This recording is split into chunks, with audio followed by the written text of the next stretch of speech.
Alright, so, yeah, that's a thing. Look how clear this thing is. You can literally see my finger through it. Almost, it was a pretty bad print when I was doing it. I was doing basically a clear PETG. I think the brand was MakerBot. Um, but pretty much any clear PETG should be fine. It's this shiny because, well, it's not because of the print finish, but I had my little, Dremel and a little sandpaper, 1500 grit, to shine this bad boy up, and yeah. So CNC Kitchen, thank you for that nice video, because I had that in my mind for a while, and I was like, I wonder if I could do this, because I was wanting to do this similar thing with another type of print that, of course, would take way long if I was going to do this situation. This one took like, I think it was like 2 hours, maybe about an hour. This was not complete. It was like 80% complete. And I was like, yeah, I might as well just stop because there was like a lot of globs on the side. But basically, to get this, pretty much had to do, again, just like what the post that CNC Kitchen mentioned on the Printables website. But I kind of did a twist where instead, like that post I mentioned on the CNC's Kitchen video, basically having every single layer, like you see here, I think this was 80 microns layer height, the 0.4 nozzle, copper nozzle, mind you, but that does help.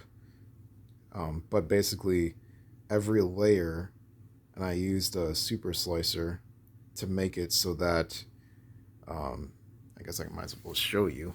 Forgive my mess. Let's see here. It's going to take a while. So, basically, this print here is what I have in my hand. And what I did is that every single layer, as you can see in red, is an iron.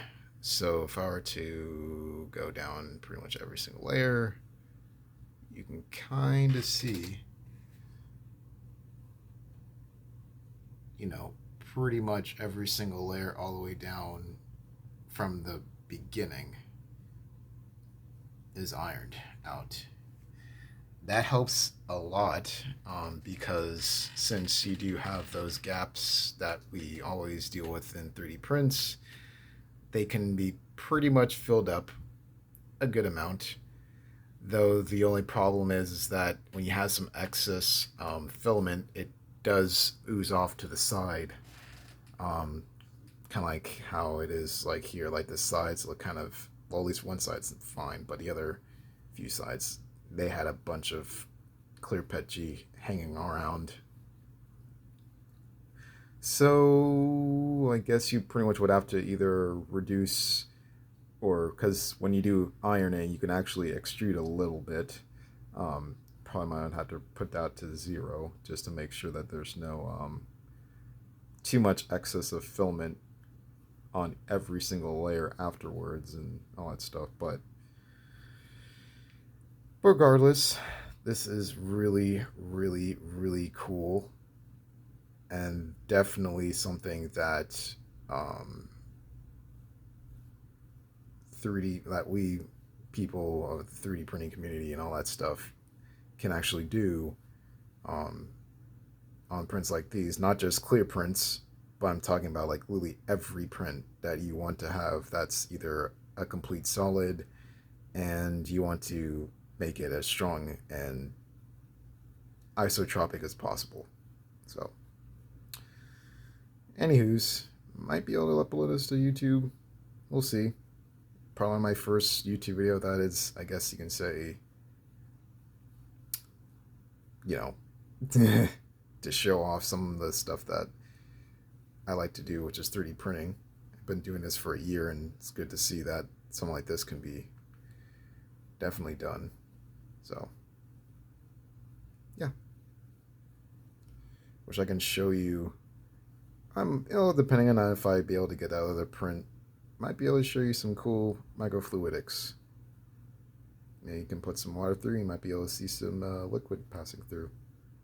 If you can see all the way down to the first layer of this is like maybe a 4mm thickness piece.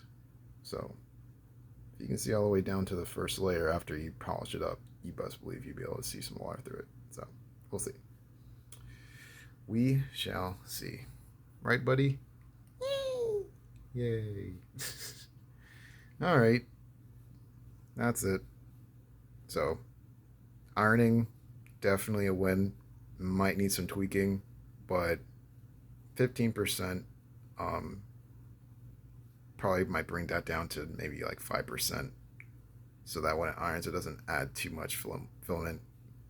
Oh yeah, and having one wall does help.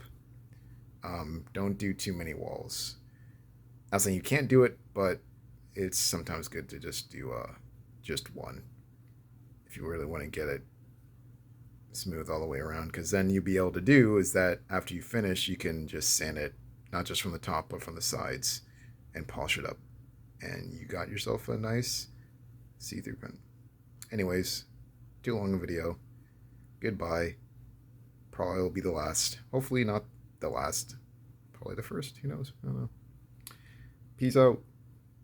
Woo!